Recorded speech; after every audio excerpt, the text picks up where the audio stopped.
Bien, hermano, nosotros terminamos hace 8 días todos los sermones sobre las 2 cartas del apóstol San Pablo a Timoteo. Entonces hoy no vamos a comenzar una serie por ahora, sino que vamos a tratar temas diversos. Y quisiera, hermanos, que abriéramos la Biblia en el Evangelio de Juan, capítulo 6. Y se me olvidó también decir algo. Los miembros de la iglesia deben quedarse al final, unos minuticos. No se preocupe por el almuerzo. Tenemos un buen refrigerio, ¿no? Esté atento, no le vaya a coger el sueño. Ahorita que vamos a entrar en este tema. Entonces, Juan 6, versículo 1. Juan 6, versículo 1.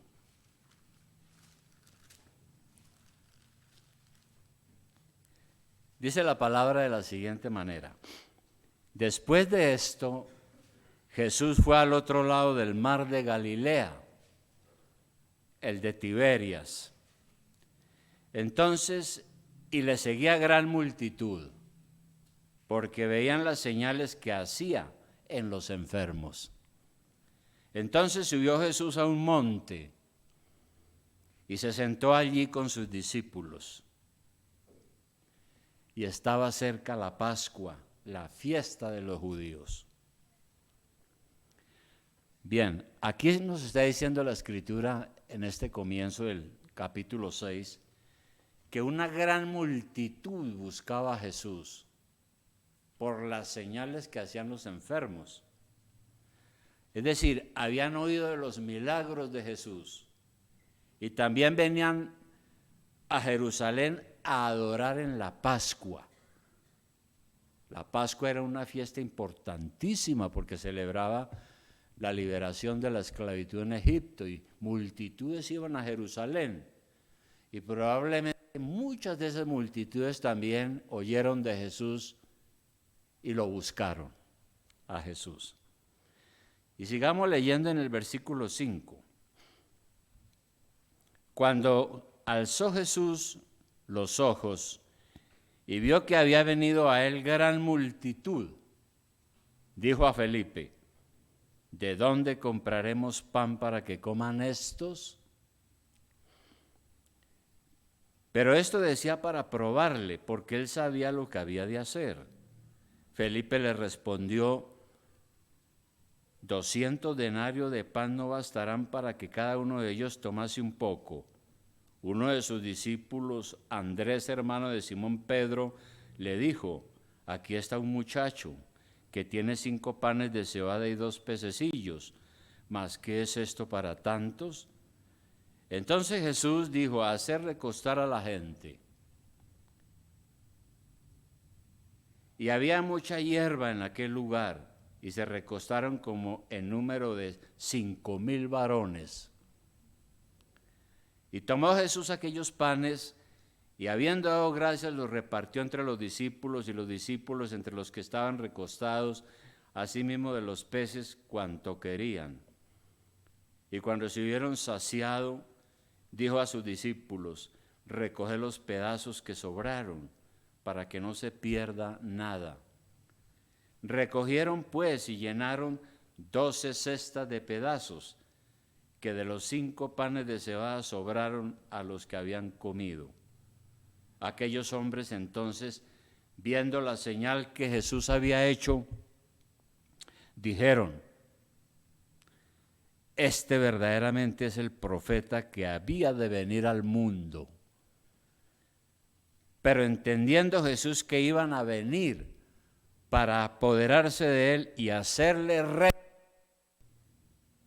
volvió a retirarse al monte solo.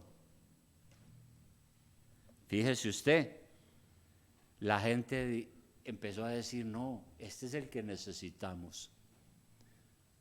Vamos a nombrarlo rey. Pero el Señor entendió eso y sabía los corazones y los pensamientos y se retiró. Pero una pregunta que surge aquí, pues, que puede parecer obvia, ¿no? Pero es que la gente estaba buscando al Señor. ¿Por qué lo buscaba? Pues aquí el relato nos dice era que lo buscaban para la satisfacción de sus necesidades materiales.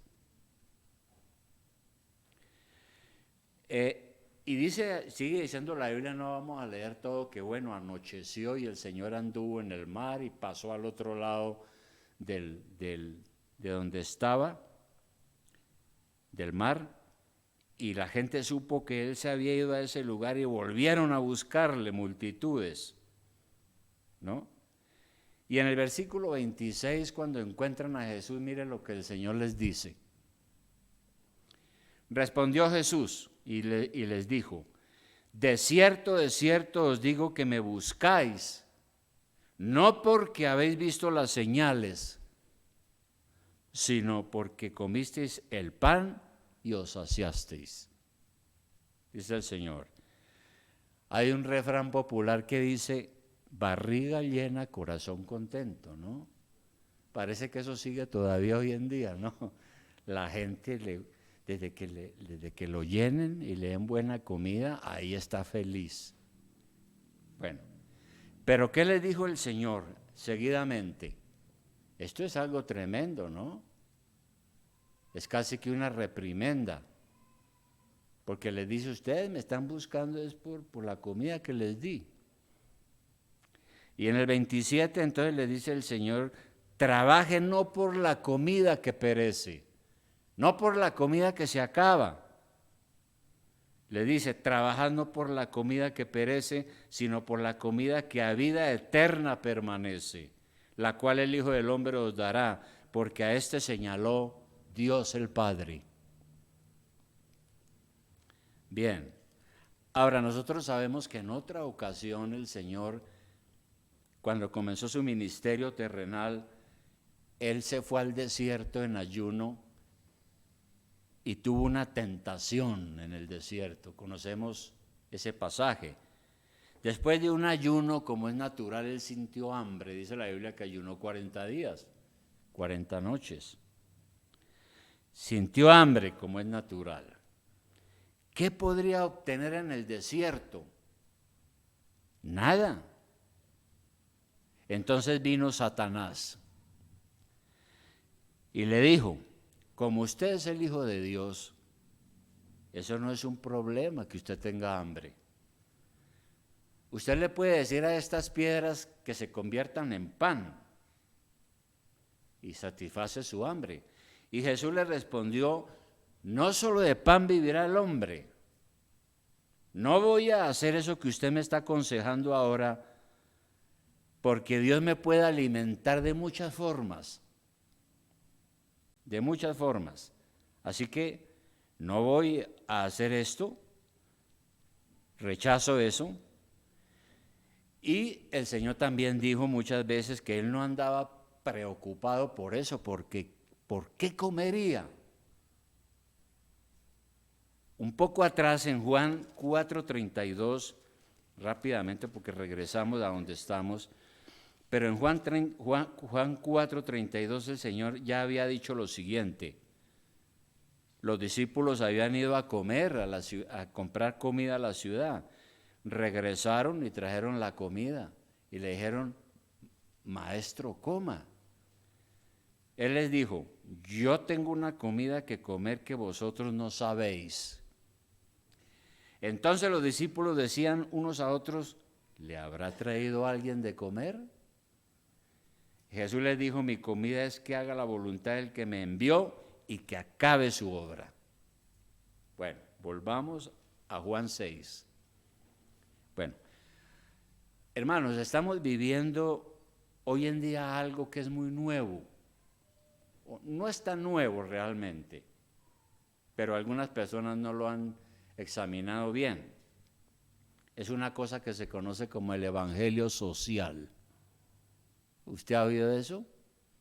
El evangelio social. ¿Qué dice eso? Es como una religión. Ese evangelio dice que lo más importante Lo que es real verdaderamente es este mundo. Y uno necesita las bendiciones de Dios en este mundo, no en el más allá, aquí. Esto es lo verdadero. Y por eso tenemos que trabajar para que el reino de Dios se haga real y presente aquí y ahora, no en la vida futura. Ese evangelio social también enseña que lo importante son los pobres y los que aguantan hambre y los que tienen necesidades. Y dicen que el amor cristiano se manifiesta precisamente en dar al que no tiene, porque tienen la idea de que lo más importante es el pan material, no el pan espiritual. O sea, contrariamente a lo que está diciendo Jesús. Y algunas iglesias creen que su tarea principal es ayudar al necesitado. Y quisieran que la iglesia fuera una casa de beneficencia o algo así, para ayudar a los pobres. Y claro, en la iglesia tenemos la responsabilidad de ayudar a los pobres y debemos hacerlo y lo hacemos. Claro, pero esa no es nuestra tarea principal. Esa no es nuestra tarea principal. No es solucionarle a la gente sus problemas de pobreza. ¿Sabe por qué? Pues no lo ha solucionado el gobierno, hermano, menos nosotros como iglesia o cualquier iglesia. Nuestra tarea principal es solucionarle su problema espiritual, su problema del pecado. El Evangelio nos muestra cuál es nuestra verdadera necesidad. Y nuestra verdadera necesidad es el pecado. Algunos creen que las iglesias no tienen ningún impacto social. Pero resulta que cuando un alcohólico se convierte a Cristo, la sociedad se quita un problema y la familia se va a beneficiar toda. Y así podemos seguir dando ejemplos de cómo la salvación en Cristo realmente es socialmente inmensa a nuestro mundo. Ahora, entonces nuestro Señor les dice, volviendo allí, que su preocupación debe ser el alimento que nos lleva a la vida eterna. Pero Él ve que lo que estaba buscando esa multitud era saciar su hambre. Porque en el versículo 31, podemos saltar al 31, mire lo que le responden muchos de los que estaban ahí cuando Jesús les dijo, mire, ustedes me están siguiendo es porque yo les di ayer de comer, les quité el hambre. Trabajen no por eso, trabajen por su salvación. Ahora, muchos de los que estaban ahí, ¿qué le respondieron al Señor? Le dijeron, versículo 30, le dijeron entonces, ¿qué señal pues haces tú para que veamos y te creamos? ¿Qué obras haces?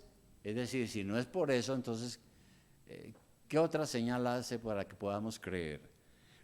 Y luego le dicen al Señor en el 31, nuestros padres comieron el maná en el desierto, como está escrito, pan del cielo les dio a comer.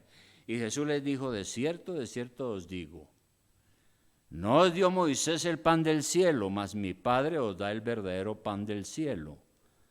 Porque el pan de Dios es aquel que descendió del cielo y da vida al mundo. Y Jesús después añade que Él es el pan del cielo, el verdadero pan, ¿no? Ahora, vale la pena mirar esto que le dicen a Jesús, ¿no? Ellos le dicen, nuestro Padre nos dio de comer en el desierto, hace muchos siglos. ¿Y a qué se refieren? El registro bíblico nos dice que en su travesía hacia la tierra prometida, después que el pueblo de Israel salió de la esclavitud en Egipto, la congregación llegó a un desierto que se llamaba el desierto de Sin. Y entonces llegaron a ese desierto y dijeron, pero aquí no hay hierba, no se puede cultivar nada, no hay ganado, no hay nada. ¿Y ahora qué va a ser de nosotros? Vamos a Éxodo 16. Éxodo 16, versículo 1. Éxodo 16, versículo 1.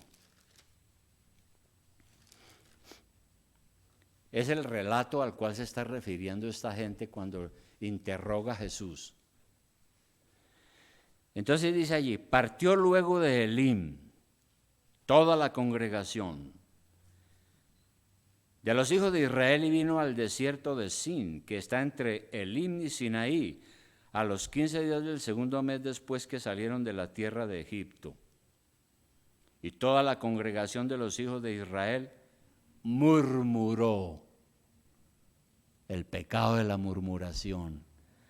Murmuró contra Moisés y Aarón en el desierto, y le decían los hijos de Israel, ojalá hubiéramos muerto por mano de Jehová en la tierra de Egipto, cuando nos sentábamos a las ollas de carne, cuando comíamos pan hasta saciarnos, pues nos habéis sacado a este desierto para matar de hambre a toda esta multitud.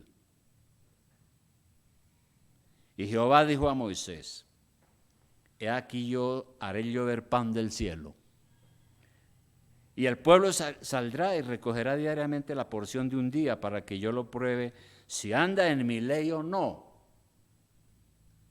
Ese fue el asunto del pueblo de Israel. Pero si nos saltamos ahora al versículo 8, dijo también Moisés, Jehová os dará en la tarde carne para comer y en la mañana pan hasta saciaros, porque Jehová ha oído vuestras murmuraciones con que habéis murmurado contra él, porque nosotros, ¿qué somos? Vuestras murmuraciones no son contra nosotros, sino contra Jehová. Entonces Moisés como líder dice, pero ¿para qué me dicen a mí que yo qué voy a hacer? Dios nos sacó y Dios nos va a sostener. ¿Yo qué tengo que ver en esto? Dios les va a dar. Y luego en el versículo, saltamos al 12 para abreviar, dice, y Jehová habló a Moisés diciendo, versículo 11 y versículo 12, yo he oído las murmuraciones de los hijos de Israel, háblales diciendo, al caer la tarde comeréis carne y por la mañana os saciaréis de pan y sabréis que yo soy Jehová vuestro Dios. Y venida la tarde, subieron codornices que cubrieron el campamento, y por la mañana descendió rocío en derredor del campamento. Y cuando el rocío cesó de descender, he aquí sobre la faz del desierto una cosa menuda, redonda, menuda, como una escarcha sobre la tierra. Y viéndolo los hijos de Israel, se dijeron unos a otros, ¿qué es esto? Porque no sabían qué era. Entonces Moisés les dijo, es el pan que Jehová os da para comer. Y si saltamos al versículo 35, dice lo siguiente, cerrando el relato. Así comieron los hijos de Israel maná 40 años, hasta que llegaron a tierra habitada. Maná comieron hasta que llegaron a los límites de la tierra del Canaán. Bueno, volvamos a la multitud en Juan capítulo 6. ¿Dónde estamos? En Juan 6. De manera que cuando Jesús multiplicó la comida a la multitud, allá en Juan 6, 14, 15, ya lo leímos, la gente empezó a decir inmediatamente, la situación está difícil. Y ahora, ¿qué hacemos? La vida está muy costosa. Qué bueno seguir a Jesús. Él es la solución a nuestra hambre. Qué mejor tener un pan con el cual nunca más tendremos hambre. Porque Jesús les dijo. Y entonces le dijeron en el versículo 34, le dijeron, Señor, danos de ese pan. Usted dice que tiene un pan que sacia verdaderamente. Danos de ese pan. Eran muy materialistas y prácticos. Pero mire, hermano, que esto ha sido una constante. La gente busca el evangelio no por las cosas que ofrece, no por la salvación, sino por las cosas que ofrece. De manera que el evangelismo moderno, el evangelismo de hoy en día, pretende suplir las necesidades materiales, predicando cosas como la prosperidad. Y por eso las iglesias crecen tanto, ¿no? Entonces los pastores dicen, Dios te saca de la pobreza, tú eres hijo del reino, puedes ser pobre, ven aquí y tus alacenas serán llenas y todo ese discurso. Y le enseñan a la gente a que busquen a Dios por interés, como esta multitud, y no verdaderamente por una entrega de corazón y un compromiso con Dios. Y eso lo vemos todos los días. Entonces, el Señor les dice que deben de buscar a Dios para la satisfacción primero de las necesidades espirituales. El Señor les dijo, yo le ofrezco un pan diferente. Es un pan de vida. Leamos ahora el versículo 47.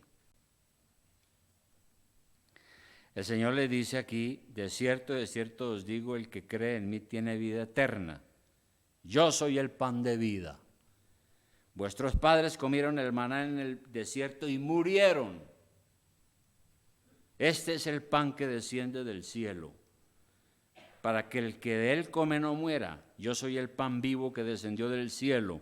Si alguno comiere de este pan, vivirá para siempre, y el pan que yo daré es mi carne, la cual yo daré por la vida del mundo. Ese es el verdadero pan, el que da la vida eterna. ¿Y qué es la vida eterna? ¿Qué es la vida eterna? No es por allá cuando yo me muera y entonces vaya a gozar por allá. Es parte. ¿Pero qué es la vida eterna? La vida eterna es una vida sin la esclavitud del pecado. Es una vida con una conciencia tranquila. Es una vida en paz con Dios. Y lo más importante, ahora sí, una vida que nunca se acaba. Nos llevan al cementerio, pero no hemos muerto. Nuestra alma sigue en la gloria de Dios. ¿Qué quiso decir Jesús entonces con eso? También, porque él aquí, en el 47, en Juan, acabamos de leer el 47 y 52, ¿no? Adelante el Señor dice en el versículo 53 también otra cosa. Cuando Él dice, yo daré mi carne, la cual yo daré por la vida del mundo. Entonces los judíos contendían entre sí diciendo, ¿cómo puede darnos a comer su carne? No entendían. Jesús les dijo, de cierto os digo, si no coméis la carne del Hijo del Hombre y bebéis su sangre, no tendréis vida en vosotros. El que come mi carne y bebe mi sangre tiene vida eterna, y yo le resucitaré en el día postrero. Porque mi carne es verdadera comida y mi sangre es verdadera bebida. Que come mi carne y bebe mi sangre en mí permanece y yo en él, dice el Señor. Ahora, ¿qué quiso decir Jesús con eso? Que hay que comer su carne y beber su sangre. Mire usted que en el siglo II, en la persecución de los cristianos, porque fue terrible, se levantaron calumnias contra los cristianos, diciendo que ellos practicaban la antropofagia. Y empezaron a decir que los cristianos se reunían para comer carne humana y beber sangre humana en una reunión que llamaban la cena del Señor. ¿Verdad? ¿Y qué es entonces lo que quiere decir la Biblia? Pero mire usted lo que pensaba esa gente en esa época. Comer la carne y beber la sangre, cuando Cristo dice eso, es simplemente apropiarnos por la fe de su sacrificio. Cuando yo creo en el Señor, creo que su sacrificio en la cruz y su sangre derramada limpia mis pecados y me da vida eterna, me estoy apropiando y estoy comiendo espiritualmente y bebiendo de su sangre. Eso es, de su cuerpo destrozado y su sangre derramada. Y es lo único que nos da salvación, pero ese sacrificio de Cristo tenemos que aceptarlo y asimilarlo por medio de la fe. Y tendremos la vida eterna. y tendremos la promesa de la resurrección final. En el último gran día, el día del juicio, el Señor dice que su sacrificio, es decir, su cuerpo destrozado y su sangre derramada, es el verdadero alimento y bebida espiritual, en el sentido de que tenemos que creer en Él, asimilarlo espiritualmente, porque eso es lo que nos lleva a una relación con Dios, a una paz con Dios y a una salvación. Y el Señor dice entonces que por eso Él es el verdadero pan, es el pan espiritual. El espíritu es el que da vida, dice Él también. La carne para nada aprovecha. Las palabras que yo he hablado son espíritu y son vida. Está en el versículo 63, miremoslo. Versículo 63, dice el Señor, el espíritu es el que da vida, la carne para nada aprovecha. Las palabras que yo os he hablado son espíritu y son vida. Dice con claridad. Ahora, no es que el Señor naturalmente les quiso decir que su cuerpo, simplemente su cuerpo que iba a ser destrozado, tenían que comerlo literalmente o cosas así por el estilo. Lo que el Señor está hablando es de su sacrificio. Está ofreciendo su vida, su alma, todo. Está dando su cuerpo para ser destruido y su sangre para ser derramada, para que tengamos la verdadera vida. Pero hay un problema, a pesar de todo ese discurso del Señor. El problema es la incredulidad. La incredulidad es el impedimento. Lo que impide que una persona obtenga la vida eterna es la incredulidad. Por eso el Señor dijo, el que cree en mí tiene vida eterna. El que no cree está perdido, no verá la vida, dijo el Señor.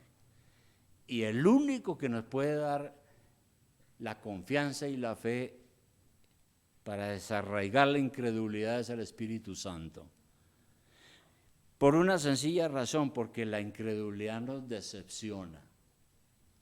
Leamos el versículo 66 del capítulo 6 entonces. Cuando Jesús les dice todo eso, además de que les dice que la salvación es un don de Dios, en el 66 les dice, dice el 66, desde entonces muchos de sus discípulos volvieron atrás y ya no andaban con Él. Y no dice muchos creyentes o muchos seguidores, dice muchos de sus discípulos.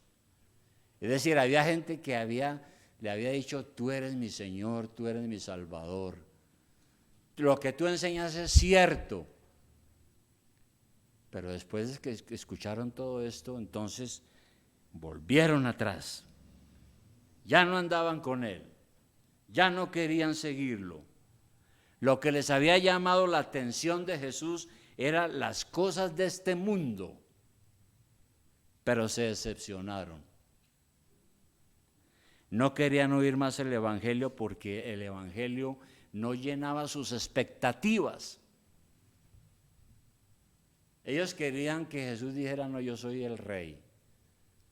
Y muy buen rey, porque yo no tengo problemas de economía, pues hago un milagro y todo el mundo va a ser alimentado, ¿no es cierto? De manera que muchos discípulos vuelven atrás. Y nuevamente quedó Jesús solo con sus 12 discípulos. Y esas multitudes lo dejaron. Y Jesús entonces les pregunta a ellos algo que es impactante, ¿no? Leamos el 67. Dijo entonces Jesús a los 12, ¿queréis acaso iros también vosotros? Esto es impactante, ¿no? Porque se queda Jesús con sus discípulos, ve que la gente se va y entonces les pregunta, ¿ustedes también quieren irse? Adelante, bien puedan. Tienen libertad. Así que Jesús está dispuesto a quedarse solo si sus seguidores no van a someterse a sus condiciones y no van a creer verdaderamente lo que Él está enseñando. Jesús está listo a quedarse solo. Pero inmediatamente Pedro exclama algo en el 68. En el 68. Le respondió Simón Pedro: Señor, ¿a quién iremos? Tú tienes palabra de vida eterna. Porque él sí había creído. Y nosotros hemos creído y conocemos que tú eres el Cristo, el Hijo del Dios viviente. Ahí está. En otra ocasión Jesús también dijo algo en Juan 7:16. Ese ya lo miramos. Sí, ya lo miramos. Cuando Jesús dice: mi comida es que haga la voluntad de mi Padre. Y todo esto. Y estamos diciendo que la incredulidad decepciona, que la incredulidad impide la obediencia. Recuerden que la iglesia es el cuerpo de Cristo, ¿verdad? Somos sus discípulos. Por lo tanto, hoy se nos exige lo mismo que Jesús dijo en aquel entonces y que él enseñó en los evangelios. Si alguien no quiere someterse a las demandas del evangelio, puede irse, está diciendo el Señor. Y lo mismo pasa en la iglesia. Si alguien no quiere de verdad convertirse y creer en el Señor y arrepentirse y quiere vivir una religión cómoda y hacer lo que quiera, no es apto para el reino de Dios. Bien pueda. Es lo que está diciendo el Señor, de manera sencilla. En la iglesia no hay temor, le decimos al Señor como Pedro: nosotros no nos vamos a ir porque es que tú tienes palabra de vida eterna. Nosotros estamos en la verdad. Primera de Juan 5:20. ¿Qué dijo Primera de Juan 5:20? Primera de Juan 5:20. Primera de Juan 5:20. Mire lo que dice el Señor tan hermoso, ¿no? Vale la pena desde el 18. Desde Primera de Juan 5:18 dice: sabemos que todo aquel que ha nacido de Dios, la persona que verdaderamente es cristiana es porque ha sido renacida de Dios. El Espíritu Santo le ha dado una nueva vida. Ha sido regenerado. Sabemos que todo aquel que ha nacido de Dios no practica el pecado. No está diciendo que nunca peca, está diciendo es que ya para él el evangelio, el pecado, perdón, no es una práctica. Ya no le gusta el pecado. Que peque todavía, porque no es perfecto, pero ya no está como antes. Pues aquel que fue engendrado por Dios le guarda y el maligno no le toca. Sabemos que somos de Dios y el mundo entero está bajo el maligno. Pero sabemos que el Hijo de Dios ha venido y nos ha dado entendimiento para conocer al que es verdadero. Y estamos en el verdadero. Es su Hijo Jesucristo. Este es el verdadero Dios y la vida eterna. Eso es, ¿no? Y el apóstol Juan, recuerde que fue también testigo de la resurrección de Jesús. Entonces, hermano, a nosotros también el Espíritu Santo nos ha dado ese entendimiento, nos ha iluminado para que entendamos la verdad, creamos en ella y estemos seguros de que estamos en el verdadero. Conclusión, hermanos, a esto. Tengamos cuidado, hermanos, de buscar a Dios solamente por las cosas materiales, ¿no? Entonces algunos buscan al Señor es porque no, yo estoy muy pobre. Yo creo que si me pongo juicioso, las cosas van a mejorar y tendré mi buen carro, mi buena casa. Y puede que sí, pero no es por eso que buscamos a Dios. Esas son añadiduras. El Señor nos da todo lo que necesitamos y lo que Él considera que es conveniente para nosotros. Entonces, buscamos a Dios es porque reconocemos nuestra necesidad espiritual, reconocemos que estamos vacíos de Dios, reconocemos que hemos pecado y Él es el único que nos perdona y da paz a nuestra alma. Eso es lo más importante, ¿no? ¿Por dónde comenzar? cuando hablamos con alguna persona y la estamos evangelizando y la persona nos dice, ¿y qué hago? ¿O por dónde comienzo? Tenemos que decirle lo siguiente: reconozca que usted es pecador. Deje a un lado su autojusticia, y es creerse bueno. Busca a Jesucristo para el perdón. Él dio su vida en la cruz para salvarlo a usted. En este mundo nadie puede hacer eso, solo el Hijo de Dios. Él es el pan vivo que bajó del cielo. No sea usted como esas personas que quieren las bendiciones de Dios, pero no quieren arrepentirse de sus pecados. Y las iglesias están llenas de eso, hermanos. Puede parecer exagerado, pero es verdad, ¿no? Y las iglesias están llenas de gente que están tras otras cosas, ¿no? Y les gusta la iglesia por otras cosas, ¿no? Y son felices allá, ¿no? Y cuando le resultan las cosas, por ejemplo, y consiguen carro, y consiguen casa, y consiguen... Entonces dicen, somos tan felices, somos muy felices.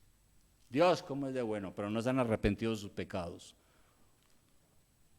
Ahí está el problema, ¿verdad? No podemos ser así. Entonces, pues, esperamos que todos aquí pues seamos cristianos, nacidos de nuevo, y todos estemos de corazón sincero buscando al Señor. No estamos aquí para agradar a nadie, para hacer amistades con nadie. No estamos aquí para que salgamos de aquí ricos, ni nada de eso. Estamos buscando es para convertirnos en discípulos de Cristo, ¿verdad? Entonces la pregunta sería, ¿usted está listo para dar ese paso? De ser un verdadero discípulo de Cristo, para seguirlo hasta el fin, no dar pie atrás. No se puede retroceder. Vamos a orar, hermanos. Querido Padre, muchas gracias, Señor, por este pasaje. Gracias, Padre, porque tú nos has alimentado mejor que lo que alimentaste a tu pueblo en la antigüedad en el desierto. Tú nos has dado el verdadero pan. Jesucristo ha venido a nuestro corazón como un don tuyo. Él satisface nuestra alma, satisface nuestras necesidades espirituales, satisface nuestra vida. Él es la verdadera comida. Gracias, Señor, por todo lo que nos has dado en este mundo. Gracias, Señor, por los bienes que nos has dado también, por nuestra familia. Danos el pan de cada día como nos lo enseñaste. Gracias porque hemos aprendido que muchas cosas son añadidura, pero no es lo esencial. Amado Dios, perdona nuestros pecados y ayúdanos a tener una profunda relación contigo, que podamos ser tus discípulos verdaderamente. En el nombre de tu Hijo Jesús lo pedimos, Señor. Amén.